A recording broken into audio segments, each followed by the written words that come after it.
வணக்கம். இன்னைக்கு நம்ம 10ஆம் வகுப்பு இயல் 1லிருந்து சொல் அப்படிங்கிற இலக்கண பகுதியை பார்க்க போகிறோம். ஸோ இதில் என்ன முக்கியமாக பார்க்க போகிறோம் அப்படின்னு பார்த்தீங்கன்னா, சொல் அப்படிங்கிறதுல மூவகை மொழி பார்க்க போகிறோம். அதாவது சொல்னா என்ன மாதிரியான மொழி. அடுத்தது தொழில் பெயர் பார்க்க போகிறோம். இதனோட சேர்ந்து வினையால் அணையும் பெயர் பார்க்க போகிறோம். இந்த 3 விஷயங்கள் தான் இந்த வீடியோவில் நம்ம பார்க்க போகிறோம். ஸோ முதல்ல சொல் அப்படிங்கிறது என்ன அப்படின்னு பார்க்கலாம். ஒரு எழுத்து தனி எழுத்தாக இருந்து பொருள் கொடுத்தாலும் இல்லை அதே 2-3 எழுத்துக்களோ இல்லை ஒன்றுக்கு மேற்பட்ட எத்தனையோ எழுத்துக்கள் சேர்ந்து நின்று பொருள் கொடுத்தாலும் அதை தான் நம்ம சொல் அப்படின்னு சொல்கிறோம். ஒரு எழுத்து தனித்தோ பல எழுத்துக்கள் சேர்ந்தோ பொருள் தருவது. இதுக்கு தான் எக்ஸாம்பிள் கொடுத்துருக்காங்க. பூ மலர்ந்தது அப்படின்னு சொல்கிறோம். இங்கே பூ அப்படிங்கிறதும் ஒரு எழுத்து தான். அந்த ஒரே ஒரு எழுத்து தனித்து இருந்தாலும் அது பூ அப்படின்னு சொன்னாலும் அது சொல் தான். மலர்ந்தது இதில் பல எழுத்துக்கள் சேர்ந்து வந்திருக்கு. இப்போ மலர்ந்தது அப்படிங்கிற ஒரு வேர்டு தனியாக இருந்தாலும் அதையும் சொல் தான் அப்படின்னு சொல்லணும். அதாவது பூ, கோ, மா, பா இந்த மாதிரி ஒரே எழுத்து தனித்து பொருள் கொடுத்தாலும் அது சொல்.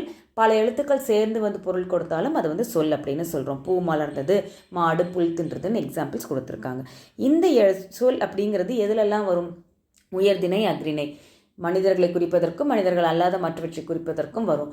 அப்புறம் 5 பால்களில் மான் பால், பெண் பால், பலர்பால், ஒன்றன் பால், பலவின் பால் என்று எல்லாத்தையுமே குறிப்பதற்கு சொல்லை யூஸ் பண்ணுறோம்.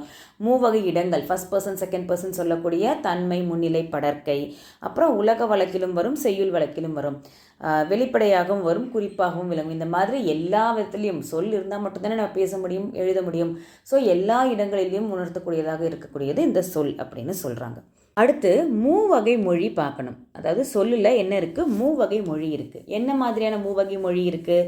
தனிமொழி, தொடர்மொழி, பொதுமொழி. இது மூன்றும் மூவகை மொழி என்று சொல்கிறோம். மொழி 3 வகையாக அமையும் அப்படின்னு கொடுத்துருக்காங்க. இது என்ன டீட்டெயிலாக பார்க்கறதுக்கு முன்னாடி நம்ம பாடப்பகுதியில் ஒரு பாக்ஸில் என்ன கொடுத்துருக்காங்க? ஒரு மொழி ஒரு பொருள் எனவாம், தொடர்மொழி பல பொருள் என, பொது இருமையும் ஏற்பன. இது நன்னூல் என்ற நூலேருந்து எடுத்திருக்காங்க. இதை தெரிஞ்சு வச்சுக்கோங்க. 1 வேர்ட்ஸில் எங்கேயாவது கேட்டால் உங்களுக்கு எழுதுறதுக்கு ஈஸியாக இருக்கும். ஓகே, இப்போ தனிமொழி, தொடர்மொழி, பொதுமொழின்னு 3 கொடுத்துட்டாங்களா? இது என்ன தனிமொழி, தொடர்மொழி, பொதுமொழி? எப்படி இதை ஞாபகம் வச்சுக்கிறது? ஃபார் எக்ஸாம்பிள், இப்போ நீங்கள் டான்ஸ் பர்ஃபார்மன்ஸ் பண்ணுறீங்க, சோலோ பர்ஃபார்மன்ஸ், ஓகேங்களா? அந்த மாதிரி சிங்கிளாக சோலோவாக பர்ஃபார்ம் பண்ணுறது தனிமொழி.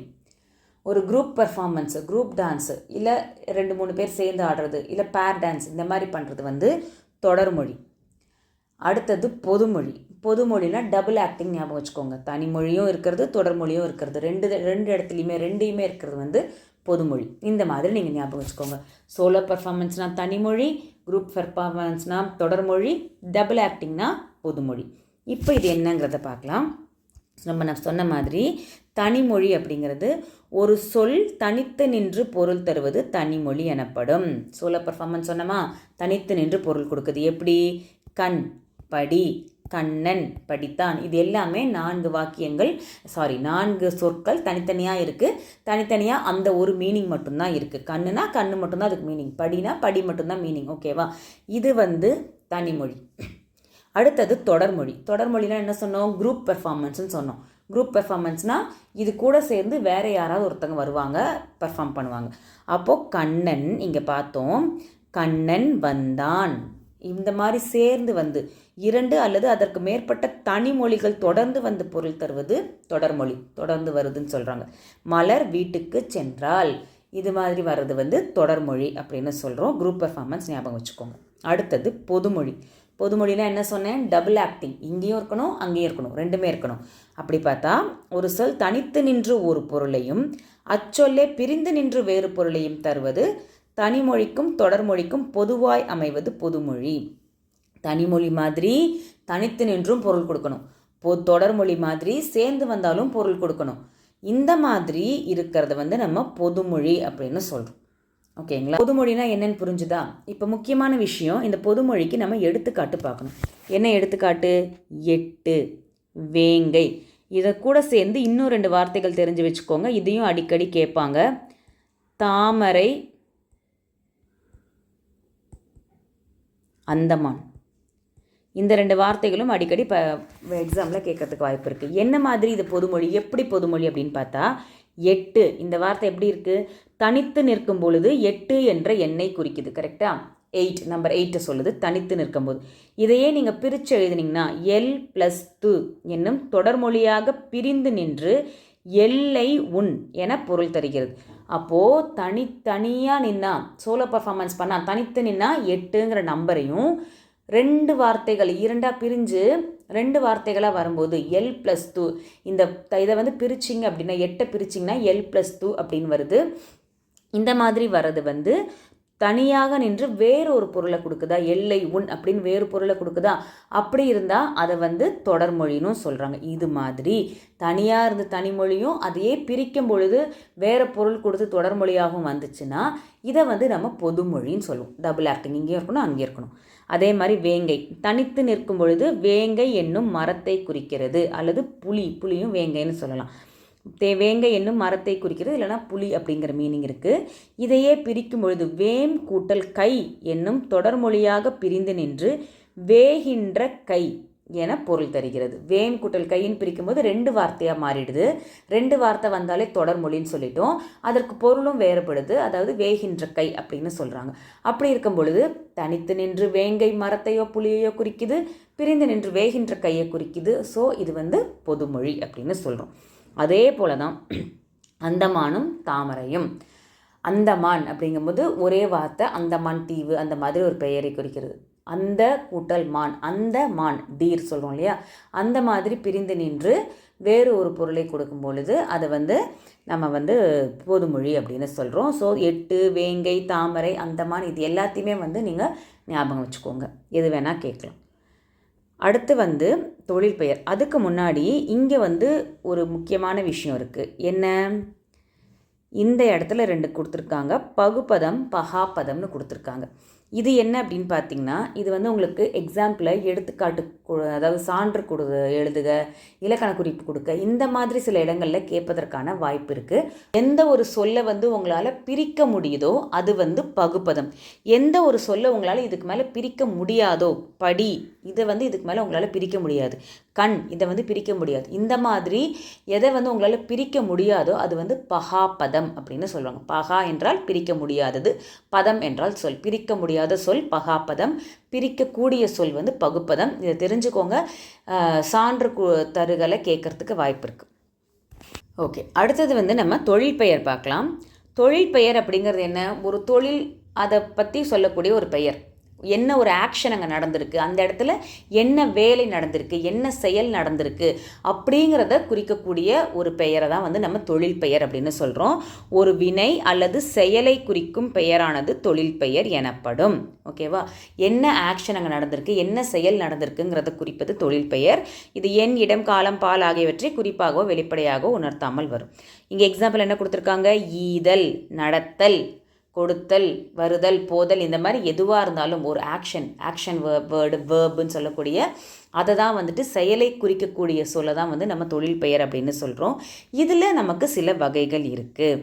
என்னெல்லாம் இருக்குது, விகுதி பெற்ற தொழில் பெயர்கள். நான் இங்கே பிரித்து எழுதும்போது ஒரு வார்த்தை சொல்லியிருப்பேன், டீட்டெயிலாக போக வேண்டாம். பகுப்பதத்தில் பிரிக்கும்போது படி கூட்டல் இத்து கூட்டல் இத்து கூட்டல் ஆண் அப்படின்னு சொல்லியிருப்பேன். அப்படி தான் பிரிக்கணும். இந்த படித்தான படி கூட்டல் இத்து கூட்டல் ஆண் அப்படின்னு பிரிப்போம். ஓகேங்களா, இதில் வந்து இந்த படி அப்படிங்கிறது பகுதி, ஃபஸ்ட் பார்ட்டு, ஆண் அப்படிங்கிறது விகுதி, கடைசி எண்டிங் பார்ட்டு. ஸோ இதை தான் வந்து நம்ம விகுதி அப்படின்னு சொல்லுவோம். இதை ஏன் நான் இங்கே சொல்கிறேன் அப்படின்னா, இந்த தொழில் பெயரில் உங்களுக்கு ஒன்று இருக்குது, விகுதி பெற்ற தொழில் பெயர்கள் அப்படின்னு ஒன்று இருக்குது. அப்போ விகுதினா உங்களுக்கு என்னன்னு தெரியணும். அப்போது ஒரு வார்த்தையை பிரிக்கும் பொழுது அந்த வார்த்தையினுடைய கடைசி எண்டிங் பார்ட்டை தான் நம்ம வந்து விகுதி அப்படின்னு சொல்லுவோம். ஸோ இங்கே விகுதி பெற்ற தொழில் பெயர் அப்படின்னா என்ன, ஃபார் எக்ஸாம்பிள் இப்போ இந்த நட எடுத்துக்கோங்க. இந்த இந்த நட அப்படிங்கிறது வந்து ஒரு ஆக்ஷனா, ஒரு செயலா, இதில் வந்து நட ஆக்ஷன் செயல், இதில் வந்து இந்த கடைசி தல் இருக்கு இல்லையா, அதுதான் வந்து விகுதி. ஸோ இதை பிரிக்கும் போது எப்படியா மாறும் அப்படின்னா, நட கூட்டல் இத்து கூட்டல் அல் அப்படின்னு மாறும். ரொம்ப டீட்டெயிலாக சொல்கிற மாதிரி இருக்கும். ஆனால் இது உங்களுக்கு புரியறதுக்காக நான் சொல்கிறேன். ரொம்ப கன்ஃபியூஸ் பண்ணிக்காதீங்க, ரொம்ப கஷ்டம்னு நினைக்காதீங்க. இது புரிஞ்சுக்கிட்டிங்கன்னா ரொம்ப ஈஸி. இதை எதுக்கு நான் உங்களுக்கு பிரித்து காட்டுறேன், பிரித்து காட்ட வேண்டிய தேவை இங்கே கிடையாது. ஆனால் பிரித்து காட்டினா உங்களுக்கு விகுதினா என்னங்கிறது புரியும் இல்லையா, அதற்காக தான் நான் சொல்கிறேன். ஸோ இதில் நட வந்து பகுதி, அல் வந்து விகுதின்னு சொல்லுவாங்க. அந்த மாதிரி ஒரு ஆக்ஷன் வேர்டுக்கு, ஒரு செயலுக்கு கடைசியில் முடியக்கூடிய ஒரு விகுதியை பெற்று ஒரு தொழில் வந்தால் அதை வந்து நம்ம விகுதி பெற்ற தொழில் பெயர் அப்படின்னு சொல்லுவோம். ஃபார் எக்ஸாம்பிள், உனக்கு நட அப்படின்னு கொடுத்துட்டு இலக்கண குறிப்பு எழுதுக அப்படின்னு கேட்கலாம். இல்லை நடத்தல்னு கொடுத்துட்டு இலக்கண குறிப்பு எழுதுகன்னு கேட்டாங்கன்னா உனக்கு டிஃப்ரென்ஸ் தெரியணும். விகுதி பெற்ற தொழில் பெயர் அப்படின்னு எழுத தெரியணும். அதுக்கு தான் இது. வினை அடியுடன் விகுதி சேர்வதால் உருவாகும் தொழில் பெயர் விகுதி பெற்ற தொழில் பெயர் ஆகும். இதை தான் நம்ம இப்போ சொன்னோம். இங்கே வினை அடி அப்படிங்கிறது என்னது, நட ஃபஸ்ட்டு பார்ட் பகுதின்னு சொல்கிறோம் இல்லையா, அது. தல் அப்படிங்கிறது அதனுடைய விகுதி, அதனுடைய எண்டிங் பார்ட், அதை தான் சொன்னேன். ஸோ நட கூட்டல் நடையும் தல்லும் சேரும்போது நடத்தல்னு வருது இல்லையா, இதுதான் வந்து இங்கே தொழில் பெயர். அதே மாதிரி வாழ், இது வந்து வினையடி. கை அப்படிங்கிறது விகுதி, இரண்டும் சேர்ந்து வரும்பொழுது வாழ்க்கை. ஆள் பகுதி, அல் விகுதி, ஆளல் தொழில் பெயர். இந்த மாதிரி வரக்கூடிய தொழில் பெயர்களை விகுதி பெற்ற தொழில் பெயர் அப்படின்னு நம்ம சொல்லுவோம். Ending part with ending part அப்படிங்கிறது நீங்கள் புரிஞ்சுக்கணும். ஒரே வினையடி பல விகுதிகளையும் ஏற்கும், அதையும் சொல்கிறாங்க. ஒரே வினையடி, இப்போ நட அப்படிங்கிற வினையடி வேறு வேறு விகுதிகளையும் ஏற்கலாம். நடை என்பது வினையடி. நடை இங்கே வந்து ஐ சேர்ந்திருக்கு. நடை, நடை அப்படின்னா ஐ வந்து சேர்ந்திருக்கு. நடை. நடத்தல், தல் சேர்ந்திருக்கு. இதை மாதிரி ஒரே வினையடி பல விகுதிகளையும் ஏற்கும். ஓகேவாம்மா, இப்போ புரிஞ்சுதா? தொழில் பெயர், தொழில் பெயர்லாம் என்னன்னு பார்த்தோம். இதில் விகுதி பெற்ற தொழில் பெயர்கள்ங்கிறது அது என் பாட்டோட வர்றது. இதில் ஒரே வினையடி பல விகுதிகளை ஏற்கும் அப்படிங்கிறதையும் பார்த்தோம் இல்லையா. இப்போ அடுத்தது வந்து எதிர்மறை தொழில் பெயர். எதிர்மறைனா எதிர்மறை மீனிங்காக இருக்கக்கூடியது. ஃபார் எக்ஸாம்பிள் நெகட்டிவ் மீனிங் அந்த மாதிரி வச்சுக்கோயேன். அதாவது நடத்தல் அப்படின்னா நடக்கிறது, ஒரு விஷயம் நடந்துகிட்டு இருக்குன்னு. நடவாமை, நடக்கலை, இல்லை அப்படின்னு சொல்கிறோம் இல்லையா, நாட் ஹேப்பன். அந்த மாதிரி நடவாமை, கொல்லாமை, இந்த மாதிரியான வார்த்தைகள் வந்துச்சுன்னு அப்படின்னா இதை வந்து நீ எதிர்மறை தொழில் பெயர் அப்படின்னு எழுதணும். மெயினாக இதெல்லாம் நீ எங்கே ஞாபகம் வச்சுக்கணும், சான்று தருக, இலக்கண குறிப்பு தருகலை கேட்பாங்க. அதுக்காக தான் நீ ஞாபகம் வச்சுக்கணும். நடவாமைன்னு கொடுத்துட்டு இலக்கண குறிப்பு கேட்டாங்கன்னா நீ எதிர்மறை தொழில் பெயரும் தான் எழுதணும், வெறும் தொழில் பெயர்னு எழுதக்கூடாது. அதே மாதிரி எதிர்மறை தொழில் பெயருக்கு ஒரு எடுத்துக்காட்டு தருகன்னு கேட்டாங்கன்னா நீ கொல்லாமை, நடவாமை, இந்த ஆமை போட்டு முடிச்சிடு, ஈஸியாக ஞாபகம் வச்சுக்கோ. ஓகேவா? எதிர்மறை பொருளில் வருவது எதிர்மறை தொழில் பெயர் ஆகும். இது வந்து எதிர்மறை. அடுத்தது வந்து என்னன்னா முதநிலை தொழில் பெயர். ஸோ தொழில் பெயர் பார்த்தோம், விகுதி பெற்ற தொழில் பெயர் பார்த்தோம், எதிர்மறை தொழில் பெயர் பார்த்தோம். அடுத்தது முதல்நிலை தொழில் பெயர், முதல்நிலை திரிந்த தொழில் பெயர். ஓகேவா? இது ரெண்டும் வந்து ஒரு முக்கியமான விஷயம். இதுக்கான ஒரு டிஃப்ரென்ஸ் வந்து நீ கண்டிப்பாக புரிஞ்சுக்கணும். ஏற்கனவே இது வந்து நம்ம ஷார்ட்ஸில் கூட கொடுத்துருக்கோம் ஈஸி அண்டர்ஸ்டாண்டிங்காக. ஸோ முதல்நிலை தொழில் பெயர் அப்படின்னா விகுதி பெறாமல் வினைப்பகுதியே தொழில் பெயராதல். இப்போ நம்ம இதுக்கு முன்னாடி பார்த்தோம் இல்லையா, விகுதி பெற்ற தொழில் பெயர். இது வந்து நடத்தல், கொள்ளுதல், அந்த மாதிரி விகுதியோடு வர்றது அப்படின்னு சொன்னோமா. கெடுதல், சுடுதல், அந்த மாதிரி விகுதியோடு வர்றது வந்து விகுதி பெற்ற தொழில் பெயர்னு சொன்னோமா. இப்போது அந்த விகுதி எதுவுமே இல்லாமல், எண்டிங் பார்ட் இல்லாமல், ஃபஸ்ட்டு பார்ட் மட்டும் வினைப்பகுதி மட்டுமே வந்து தொழில் பெயர் ஆச்சுன்னா அது வந்து முதல் நிலை தொழில் பெயர். முதல்ல இருக்கிறது ஞாபகம் வச்சுக்கோ. முதல் நிலைனா ஃபஸ்ட்டில் இருக்கிறது. ஸோ தட்டு, உரை, அடி. இப்போது அடித்தல் அப்படின்னு சொன்னால் அது விகுதி. உரைத்தல் அப்படின்னா விகுதி வந்துடும். தட்டுதல் அப்படின்னா விகுதி வந்துடும். அந்த விகுதி இல்லாமல் ஃபஸ்ட்டு பார்ட் மட்டும், முதல் பார்ட் மட்டும் வர்றது முதல் நிலை தொழில் பெயர். தட்டு, உரை, அடி. ஓகேவா? இது ஈஸி, ஞாபகம் வச்சாச்சா. அடுத்தது முதல் நிலை திரிந்த தொழில் பெயர்.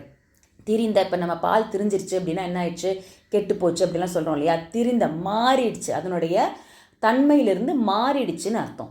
இங்கே என்ன தன்மை மாறுது, முதல் நிலையிலிருந்து என்ன மாறுது அப்படின்னு பார்த்தீங்கன்னா விகுதி பெறாமல், இதே மாதிரி தான் விகுதி பெறாமல் முதல்நிலை திரிந்து வரும் தொழில் பெயர். இப்போ நீங்கள் முதல்நிலைக்கு என்ன சொன்ன, விகுதி பெறாமல் முதல்நிலை மட்டும், அதாவது ஃபஸ்ட்டு பார்ட் மட்டும் தொழில் பெயர் மட்டும், வினைப்பகுதி மட்டும் அப்படியே வந்துச்சுன்னா முதல்நிலைன்னு சொன்னோமா.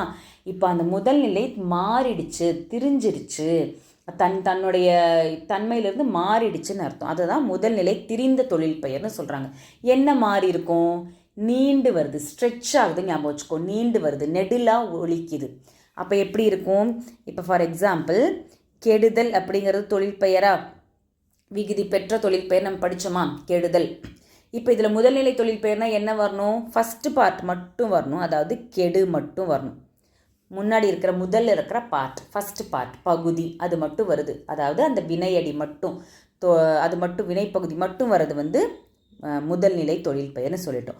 இதே வந்து முதல்நிலை திரிஞ்சிருச்சு, மாறிடுச்சு. என்னவா மாறிடுச்சு? கேடு அப்படின்னு மாறிடுச்சு. கெடு கேடு அப்படின்னு மாறி இருக்கு. நெடில், அதனுடைய நெடில் பகுதி வந்திருக்கு, திரிந்து வந்திருக்கு, மாறி வந்திருக்கு. இது வந்து முதல்நிலை திரிந்த தொழில் பெயர் அப்படின்னு சொல்லுவோம். சுடுதல் என்பது தொழில் பெயர், சுடு என்பது முதல்நிலை தொழில் பெயர், சூடு என்பது முதல்நிலை திரிந்த தொழில் பெயர். புரியுதுங்களா? இப்போ இதுவே எல்லாத்துக்குமே வருமானு கேட்டால் எல்லாத்துக்கும் வராது. இப்போ ஃபார் எக்ஸாம்பிள் இங்கே அடித்தல், அடின்னு எடுத்துருக்கோமா? அடித்தல்ங்கிறது தொழில் பெயர். இதில் அடி அப்படிங்கிறது என்னது? முதல்நிலை தொழில் பெயர். ஆனால் இதுக்கு நெடில் எழுத்து போட்டு வர முடியுமா? ஆடி அப்படின்னு வந்தால் அது தொழில் பெயர் ஆகுமா? வராது. ஸோ இதுக்கு வந்து முதல்நிலை திரிந்த தொழில் பெயர் கிடையாது. அதே போல் உரைத்தல், உரை அப்படிங்கிறது முதல்நிலை தொழில் பெயர். ஊரை வராது. தட்டுதல், தட்டு என்பது முதல்நிலை. தாட்டு வராது. இந்த மாதிரி எல்லாத்துக்குமே வரணுங்கிறது அவசியம் கிடையாது. எந்த ஒரு தொழில் பெயருக்கு ஃபஸ்ட் பார்ட் முதல்நிலை மாத்திரம் கொடுத்தா முதல்நிலை மீனிங்கோடு வருதோ அது முதல்நிலை. அதே வந்து திரிந்து நெடிலாக மாறி வருவது வந்து மீனிங்கோடு வரணும். அந்த மாதிரி வந்தால் தான் முதல்நிலை திரிந்த தொழில் பெயர்.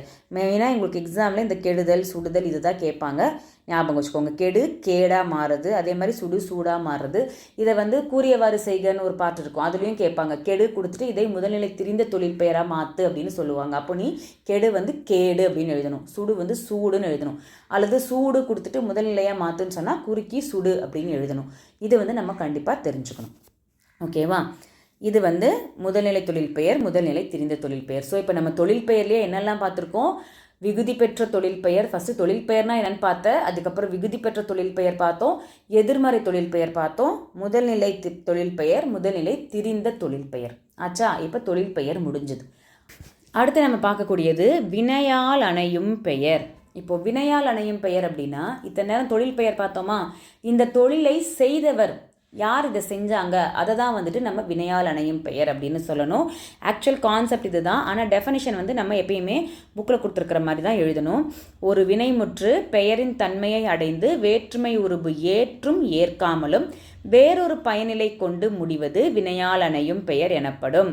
ஒரு வினைமுற்று முற்று பெற்ற ஒரு ஆக்ஷன் வினை, அது வந்து பெயரின் தன்மையை அடைந்து வேற்றுமையுருபு ஐயாளுக்கு இன்னதுக்கன் அந்த மாதிரியான வேற்றுமையுருபு ஏற்றும் வரலாம் ஏற்காமலும் வரலாம், வேறொரு பயனிலை கொண்டு முடிவது. பயனிலைனா எண்டிங் வேர்டு ஞாபகம் வச்சுக்கோங்க.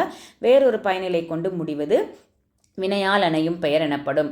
அது தன்மை முன்னிலை படற்கை ஆகிய 3 இடங்களிலும் 3 காலங்களிலும் வரும். இங்கே வந்து என்ன சொல்லியிருக்காங்க? வந்தவர் அவர்தான், வந்தவர், பொறுத்தார் பூமி ஆழ்வார், பொறுத்தார், இதெல்லாம் வந்துட்டு வினையால் அணையும் பெயர். இப்போ தொழில் பெயர் பார்த்தோம், வினையால் அணையும் பெயர் பார்த்தோம். ரெண்டுக்கும் உள்ள வேறுபாடு. இப்போ தொழில் பெயரை நம்ம என்ன சொன்னோம்? அந்த ஆக்ஷன், என்ன ஆக்ஷன் அப்படிங்கிறது தான், அந்த செயல், இதுதான் வந்துட்டு நம்ம தொழில் பெயர்னு சொன்னோம். வினை பெயர் தன்மையாகி வினையையே உணர்த்தி நிற்கும், இதுதான் வந்துட்டு தொழில் பெயர். அந்த வினை, அந்த ஆக்ஷன், அந்த செயல் இருக்கு இல்லையா, அதுதான் வந்து தொழில் பெயர். இதே வினையால் அணையும் பெயர் அப்படின்னா தொழிலை செய்யும் கர்த்தாவை குறிக்கும். கர்த்தானா யார் இதை செஞ்சது. தொழில் பெயரில் காலம் காட்டாது. இப்போ நீ பாடுதல் படித்தல் அப்படின்னு அந்த வினையோட விகுதியோடு சொல்லும் பொழுது எப்போ நடந்தது, இறந்த காலமா நிகழ்காலமா எதிர்காலமா அது வந்து நமக்கு காட்டாது. ஆனால் இங்கே காலம் காட்டும். படற்கைக்கே உரியது, இது வந்து மூவிடத்திற்கும் உரியது. இதுதான் வந்து டிஃப்ரென்ஸு. இது வந்து நீங்கள் தெரிஞ்சுக்கோங்க, எக்ஸாமில் கேட்டால் எழுதுறதுக்கு ஹெல்ப்ஃபுல்லாக இருக்கும். தொழில் பெயருக்கு எக்ஸாம்பிள் எடுத்துக்காட்டு பாடுதல் படித்தல்.